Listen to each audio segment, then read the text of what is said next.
ಶಾಸಕ ಪ್ರದೀಪ್ ಈಶ್ವರ್ ಮೇಲೆ ಚಪ್ಪಲಿ ಎಸೆದ ಪ್ರಕರಣಕ್ಕೆ ಸಂಬಂಧಪಟ್ಟಂತೆ ಘಟನೆಯನ್ನ ತೀವ್ರವಾಗಿ ನಾನು ಖಂಡಿಸ್ತೀನಿ ಅಂತ ಸಚಿವ ಯುಟಿ ಖಾದರ್ ಪ್ರತಿಕ್ರಿಯೆ ಕೊಟ್ಟರು. ವಿರೋಧ ಪಕ್ಷದವರು ರಾಜಕೀಯ ಮಾಡಲಿ, ಬಟ್ ಈ ಚಪ್ಪಲಿ ರಾಜಕೀಯ ಎಲ್ಲ ಬೇಡ, ಚಪ್ಪಲಿ ಎಸೆದವರೇ ಮುಂದಿನ ದಿನಗಳಲ್ಲಿ ಹಾರ ಹಾಕುವ ದಿನ ಬರುತ್ತೆ ಅಂತ ಕೂಡ ಹೇಳಿದ್ರು. ಶಾಸಕ ಪ್ರದೀಪ್ ಈಶ್ವರ್ ಜೊತೆಗೆ ನಾವು ಇರ್ತೇವೆ, ಗಟ್ಟಿಯಾಗಿ ನಿಲ್ತೇವೆ ಅಂತ ಹೇಳಿದ್ರು.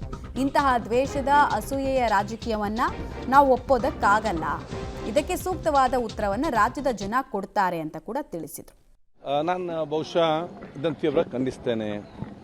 ಪ್ರತಿಪಕ್ಷದವರು ರಾಜ್ಯಕ್ಕೆ ಮಾಡಲಿ, ಚಪ್ಪಲಿನ ಕೈಯಲ್ಲಿ ಹಿಡಿದು ರಾಜ್ಯಕ್ಕೆ ಮಾಡೋದು ಬೇಡ. ಇದು ನಮ್ಮ ನಾಗರಿಕ ಸಮಾಜ ಯಾರನ್ನು ಇದನ್ನು ಒಪ್ಪುದು ಕೂಡ ಇಲ್ಲ. ಪ್ರಜಾಪ್ರಭುತ್ವ ವ್ಯವಸ್ಥೆಯಲ್ಲಿ ನ್ಯಾಯಬದ್ಧವಾಗಿ ವಾದ ಮಾಡಲಿಕ್ಕೆ ಗೆಲ್ಲದವರು ಈ ರೀತಿ ದಬ್ಬಲಿಕೆಯ ಒಂದು ರಾಜ್ಯಕ್ಕೆ ಮಾಡ್ತಿರೋದಕ್ಕೆ ಮತ್ತು ಖಂಡಿಸ್ತೇವೆ.